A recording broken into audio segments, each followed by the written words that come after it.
ravie de vous retrouver dans une nouvelle vidéo. Alors aujourd'hui on va parler de contouring, c'est quelque chose de relativement rare sur ma chaîne, je parle pas souvent de ce qui est contouring, strobing, etc. Mais aujourd'hui j'avais envie de vous parler de contouring décolleté notamment. Alors c'est assez rare quand vous me verrez avec des décolletés comme ça parce que c'est pas trop dans mes habitudes, mais là c'est pour la bonne cause. J'avais envie de vous en parler parce que les beaux jours arrivent, on va commencer à mettre des décolletés. Vous savez que souvent on est invité à des mariages, à des communions, etc. Et je me suis dit tiens pourquoi pas, j'en avais tellement entendu parler que je me suis dit tiens pourquoi pas, j'ai envie moi aussi d'essayer. Dans un premier temps je vais vous montrer la technique du contouring pour le décolleté et ensuite je vous donnerai mon avis sur cette méthode et si je trouve que c'est vraiment parlant ou si je trouve que c'est relativement mitigé ou bien même peut-être carrément un flop. Alors pour commencer je vous dirai on fait avec le décolleté ce qu'on fait avec le visage, c'est-à-dire on fait des gommages. Quand vous faites un gommage sur le visage, pensez à venir gommer cette partie là parce que souvent on a tendance à l'oublier et c'est quand même important, surtout quand on arrive sur les beaux jours, mais c'est quand même important de prendre soin de son corps, même un gommage intégral, faites un gommage sur tout le corps, pensez-y de temps en temps et bien hydrater sa peau. Alors on commence tout de suite, je vais vous montrer comment on procède donc pour le contouring décolleté. Alors comme je vous l'ai dit, j'ai essayé donc d'appliquer les règles de contouring que j'avais vues sur YouTube. À titre personnel, sachez que moi j'ai décidé de mettre du fond de teint sur cette partie-là. C'est uniquement ma propre méthode. Les autres ne le font pas. En tout cas, je n'ai pas vu de vidéo sur YouTube où les youtubeuses mettaient donc du fond de teint sur le décolleté. En général, elles passaient directement à la méthode du contouring. Moi, j'ai décidé de le faire, mais c'est ma propre méthode. Je préviens, parce que sinon, il y a encore des gens qui vont dire « Ah oui, mais on fait pas comme ça !» Donc, je vous le dis, c'est ma méthode. Donc, je vais mettre du fond de teint sur cette partie.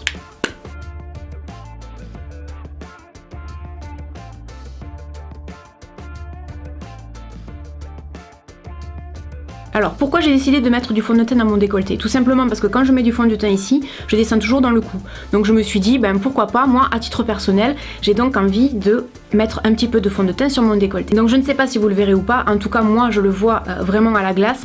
Déjà le teint ici, enfin la peau ici est quand même un peu plus unifiée, il y a moins de défauts. Mais je trouve que le résultat déjà est beaucoup plus joli. Ensuite je viens prendre mon bronzer donc de chez Kiko et je viens tracer mes traits de contouring. On va faire du contouring au niveau des clavicules ici. Donc un conseil, vous faites comme ça, vous avez vos clavicules qui ressortent et vous y allez avec votre kit contouring, peu importe ce que vous utilisez, vous pouvez y aller avec un pinceau, avec ce que vous voulez. Moi c'est donc mon crayon de chez Kiko.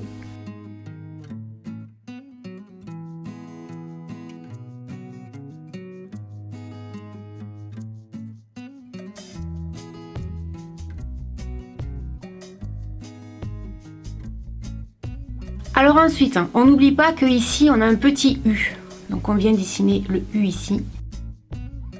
Et en ce qui concerne la poitrine, une astuce, là c'est pas forcément évident de voir la naissance de la poitrine. Donc je vous dirais, vous prenez votre poitrine et vous la poussez vers le haut. Donc vous prenez la poitrine, vous poussez vers le haut et vous voyez la naissance ici de la poitrine. J'ai l'impression d'être toute nue quoi, c'est un truc de fou.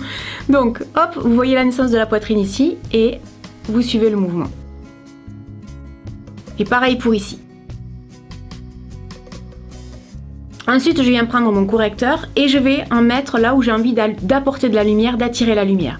Donc on va dire sur cette zone ici. C'est la zone où la lumière vient naturellement sur la poitrine. Et ensuite, ici, là-dessous.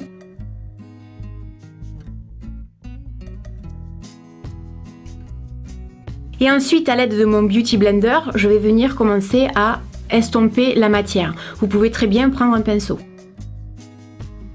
Pour éviter que la poitrine ne bouge trop, je mets la main sur la poitrine parce que sinon ça part dans tous les sens.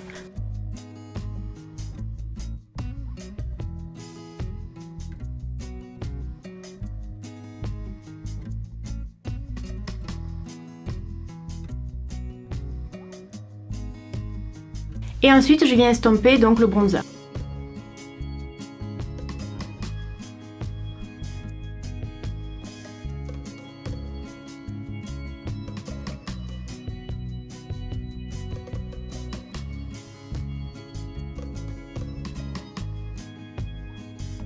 Et puis je vais venir mettre donc un petit peu d'enlumineur sur les clavicules et sur le décolleté pour essayer d'apporter un peu plus de lumière.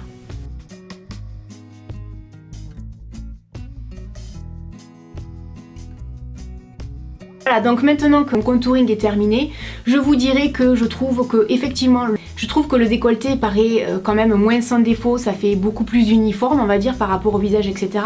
Ça donne un côté vraiment harmonieux. Et je vous dirais donc que pour moi, je trouve que ça permet de mettre en valeur la poitrine si vous avez un bustier comme ça, auquel cas là vous vous rendez compte qu'on a une ombre ici. Et c'est vrai qu'effectivement, comme je vous montrais tout à l'heure avec le contouring, effectivement ici on peut créer une ombre et ici de la lumière. Je pense que ça peut être bien si vous avez effectivement une robe un peu bustier qui aplatit un petit peu la poitrine ou qui la remonte énormément. Ça peut être vraiment intéressant. Donc de ce point de vue là, oui, je trouve que c'est vraiment sympa. Ensuite, je dirais que les autres points positifs, c'est qu'effectivement on peut attirer la lumière. Et là, comme je suis en intérieur avec une lumière artificielle, ça ne se voit pas beaucoup. Si vraiment on était en extérieur avec l'enlumineur, on verrait qu'on attire beaucoup plus la lumière sur certaines zones, comme la poitrine ici, comme les clavicules ici, etc. Donc de ce point de vue là, oui, je trouve que c'est vraiment sympa. Par exemple, pour quelqu'un comme moi qui suis blanche, ça me donne un effet bonne mine au décolleté, on va dire. Après, je pense que pour que ça se voit vraiment, il faut vraiment charger la mule. Si vous chargez trop en maquillage, le problème c'est que ça fera pas naturel. Ça va faire vraiment maquiller ici. Vous pouvez être également très maquillé au visage, mais après le reste du corps on en fait quoi? Donc là déjà, moyen. À chaque fois que j'ai regardé une vidéo, outre le fait que je trouvais qu'effectivement ça faisait uniforme, j'ai jamais trouvé qu'il y avait une énorme différence. Et à chaque fois que j'ai regardé une vidéo comme ça m'a fait cet effet là. Et quand je lisais les commentaires, les gens, il y a beaucoup de gens qui disaient c'est quoi le avant-après? Donc moi là-dessus, je suis assez d'accord, je vois pas trop la différence sur le avant-après en contouring décolleté. Alors évidemment les mauvaises langues vont dire tu sais pas le faire, machin, tout ça, bon ok, pas de problème. Maintenant, la seule chose que je vous dirais, c'est que oui, c'est bien pour unifier, oui, c'est bien pour donner un aspect un peu plus joli, un peu plus élégant. Je le ferai pas tous les jours. Deuxième bémol pour moi, c'est que ça tache un peu les vêtements. En maquillant, j'ai mis un petit peu de matière sur la robe, et le problème c'est qu'effectivement, si vous avez une jolie robe bustier ou que vous avez un joli haut, etc., et que vous allez à un événement, ça va prendre tout le maquillage. Donc ça va frotter, si vous avez du blanc, ça va s'attacher, si vous avez du noir, ça va se voir. Moi, rien que pour ça, je suis pas trop emballée. Donc je vous dirais que pour moi, c'est une expérience qui reste relativement mitigée. C'est pas un flop, parce que je trouve quand même que ça fait quand même beaucoup plus propre. Mais je suis pas hyper emballée par le contouring décolleté. Donc vous, dites-moi dans les commentaires ce que vous pensez du contouring décolleté. Si vous voyez une différence ou pas, si vous avez déjà testé, si vous aimeriez tester, si vous avez une technique complètement différente, dites-moi le, je serais vraiment curieuse de savoir. Voilà, j'espère que cette vidéo vous aura plu, qu'elle vous aura peut-être aidé, éclairé, je ne sais pas. Et puis je vous dis à très bientôt dans une prochaine vidéo. Salut!